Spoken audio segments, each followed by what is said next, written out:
بسم اللہ الرحمن الرحیم۔ السلام علیکم۔ Tariq Javed Khokhar advocate law for you channel کے ساتھ چینل کو سبسکرائب کر لیں، لائک شیئر کومنٹس کریں اور اپنی رائے کا اظہار بھی کریں۔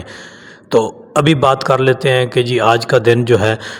اس حوالے سے بہت اہم ہے کہ آج انصاف کا جو ہے وہ قتل ہونے کی ہیٹرک ہونے جا رہی ہے۔ جس طرح کہ آپ سب جانتے ہیں کہ عمران خان صاحب کو اس سے پہلے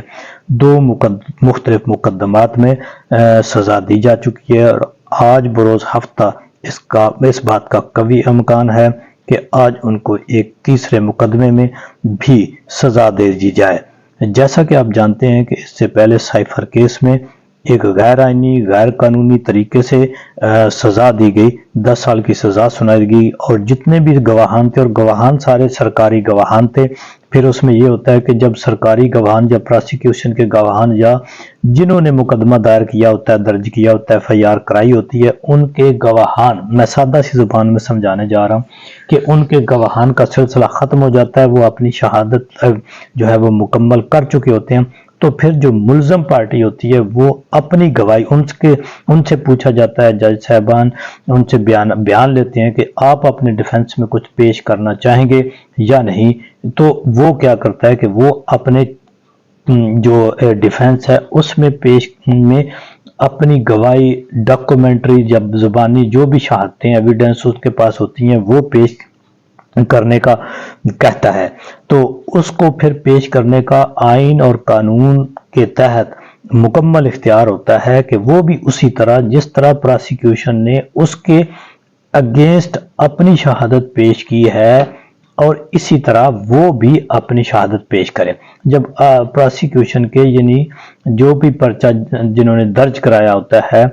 وہ اپنے گواہ لاتے ہیں، تو ان کے اوپر جو ملزم پارٹی ہوتی ہے، جس کو عام زبان میں ڈیفنس کونسل کہتے ہیں، یعنی ان کے وکیل جو ہیں ملزم پارٹی کے جن کے اوپر الزام ہوتا ہے، وہ اپنی جو ہے وہ ان کے اوپر جرا کرتے ہیں، یعنی ان کے اوپر کراس کویسچن کرتے ہیں۔ لیکن ان کیسز کے اندر جو ہے جس طرح تیز ترین انصاف دینے کی ایک پورے نظام نے ٹھانی ہوئی ہے، وہ کیا کرتے ہیں کہ وہ جو ڈیفنس کونسل کے جو اختیار ہے، یعنی ڈیفنس کیا جو اختیار ہے اپنا دفاع کرنے کا، ملزم کا جو اختیار ہے، اس کو زبردستی غیر آئینی غیر قانونی طریقے سے اس کو چھین لیا گیا ہے، اور یہ کسی طرح بھی شرعاً قانوناً آئیناً یہ درست بات نہیں ہے، نہ ہی یہ انصاف کے تقاضوں کے مطابق ہے۔ اس میں دنیا کے کسی ملک میں کسی نظام میں ایسا نہیں ہو سکتا۔ تو جب تمام سرکاری گواہان جو تھے، ان کو پتہ نہیں 25 کے کتنے قریب وہ گواہان تھے، ان کا ایک ہی دم لگاتار، حالانکہ 3-4 گواہان ہوتے ہیں مقدمات میں اور ان کے اوپر سالوں لگ جاتے ہیں، لیکن اس کیس میں لگاتار ایک جو سپیڈ ہے اس کے ساتھ جو ہے وہ انہوں نے گواہان کرائے گئے، اور پھر ان کے اوپر جو کراس تھا اس کی بھی کوئی انہوں نے موقع نہیں دیا۔ تو پھر اس میں یہ ہوا کہ اور پھر اس کے ایک اور بڑی بات یہ کی کہ جو عمران خان صاحب کے جو شاہ محمود قریشی کے جو وکلاء تھے، ان کو بالکل ہی انہوں نے آؤٹ کر دیا، حالانکہ انہوں نے اعتراض کیا تھا جج صاحب کے اوپر کہ آپ اس کیس کو نہ سنیں، آپ باعث ہو گئے ہیں، اور جو ماضی ہے اس میں آپ نے کوئی بھی ایسا فیصلہ نہیں کیا کہ جو آئین اور قانون کے مطابق ہو۔ ہائی کورٹ نے کئی بار اس کو آپ کی تمام پروسیڈنگز کو وہ کر دیا تھا، غیر آئینی غیر قانونی قرار دے دیا تھا، تو آپ اس کیس کو اب نہیں سن سکتے۔ انہوں نے یہ کیا کہ جو عمران خان صاحب کے گواہان تھے ان کو ہی ان کے جو وکلاء تھے ان کو ہی باہر نکال دیا، اور خود سے اپنی طرف سے جو وکلاء تھے ان کو کھڑا کر کے ان کے اوپر ایک فرضی رسمی سی کراس کویسچن کرا کے تو اس میں 10 سال کی سزا سنا دیا۔ اس میں پھر یہ ہوتا ہے کہ اس میں بحث کا موقع دیا جاتا ہے، ڈاکومنٹری ایویڈنس پیش کی جاتی ہے، لیکن کچھ بھی نہیں کرنے دیا گیا۔ اس کے بعد اسی طرح توشہ خانہ کے کیس میں کیا گیا، سیم یہی ایک جو ڈرافٹ ہے، یہی ایک جو سکرپٹ ہے لکھا ہوا، اسی کو امپلیمنٹ کیا جاتا رہا ہے۔ اور پھر اسی طرح یہ ابھی جو یہ والا کیس ہے عدت نکاح والا، اس میں بھی یہی ہو رہا ہے کہ یہ جو تیسرا کیس ہے، یعنی اس میں توشہ خانہ والے میں 14 سال سزا سنا دی۔ ابھی اس کیس میں بھی جو ہے وہ لگتا ہے کہ آج اس کیس میں بھی سزا سنانے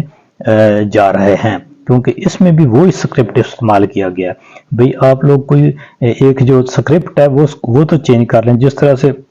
پیچھے ایک یہ 9 مئی کو لے کر جتنی بھی ایف آئی آر تھی، ایک ہی وہ، یا جب سے یہ رجیم چینج ہوا ہے انہوں نے ایک سکرپٹ لکھا ہوا ہے۔ حالانکہ آئین اور قانون کے تحت کسی ایک مقدمے کی ایف آئی آر کسی ایک جگہ یا ایک ہی بار ہو سکتی ہے، لیکن یہاں پہ ایک ہی وقوع کو لے کر اس کی سینکڑوں ایف آئی آر درج کر دی جاتی ہیں۔ یہ یعنی جب سے رجیم چینج ہوا ہے تو اس میں نہ تو کوئی آئین رہا ہے، نہ قانون رہا ہے، اور نہ ہی آئینی قانونی ریاست اس کو اب کہا جا سکتا ہے، کیونکہ تمام ہی جو کام ہے وہ عوام کی مرضی کے خلاف، آئین کی منشا کے خلاف، قانون کی جو عملداری ہے اس کے خلاف کیے جا رہے ہیں۔ تو اب ایسا لگتا ہے کہ آج جو ہیٹرک ہے وہ مکمل ہو جائے گی، اور جو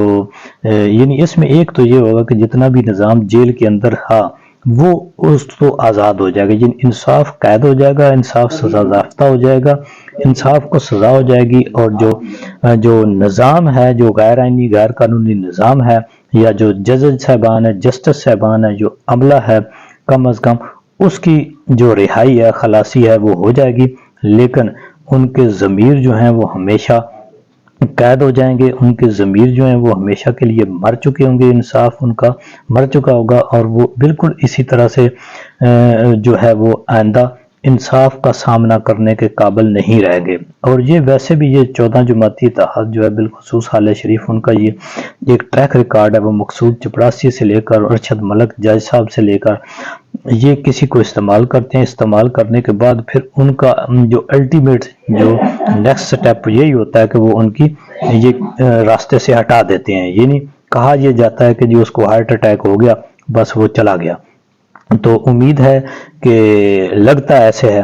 کہ یہ ویسے تو زندگی موت اللہ تعالیٰ کے ہاتھ میں ہے، لیکن لگتا ایسے ہے کہ یہ جو نظام ہے یہ جب انصاف دے کر یہ سارا سسٹم آزاد ہوگا، جیل سے نکلے گا، تو پھر اس کے بعد لگتا یہ ہے کہ یہ ارشد ملک کے راستے پر ہی ان کو چلا دیا جائے گا۔ تو لیکن ابھی تک تو وہ بیچارے کر رہے ہیں تابعہ داری، اور کچھ مجبوراً کبھی بے ہوش بھی ہوتے ہیں جج صاحب، اور کبھی چھٹی پہ جاتے ہیں، کبھی بیمار ہوتے ہیں، لیکن وہ نظام اس قدر کمیٹڈ ہے کہ وہ کہتے ہیں کہ جی آپ نے ہمیں سزا دی تھی تو آپ اب اس کو بھی دے کے جائیں گے۔ تو یہ جس طرح سے چل رہا ہے، امید ہے کہ آج جو ہے ایک اور انصاف کا قتل ہوئے گا، تو دیکھتے ہیں کہ اس کے اوپر کیا ڈیولپمنٹ ہوتی ہے۔ لیکن جو عمران خان صاحب نے جیل سے ایک پیغام بھیجا ہے وہ بہت ہی زبردست ہے، جس سے لگتا ہے کہ ان کے حوصلے آج بھی بلند ہیں، اور وہ ایک امید کو اور اللہ تعالیٰ کے اوپر ان کا یقین اتنا پختہ ہے کہ وہ اس کو لے کر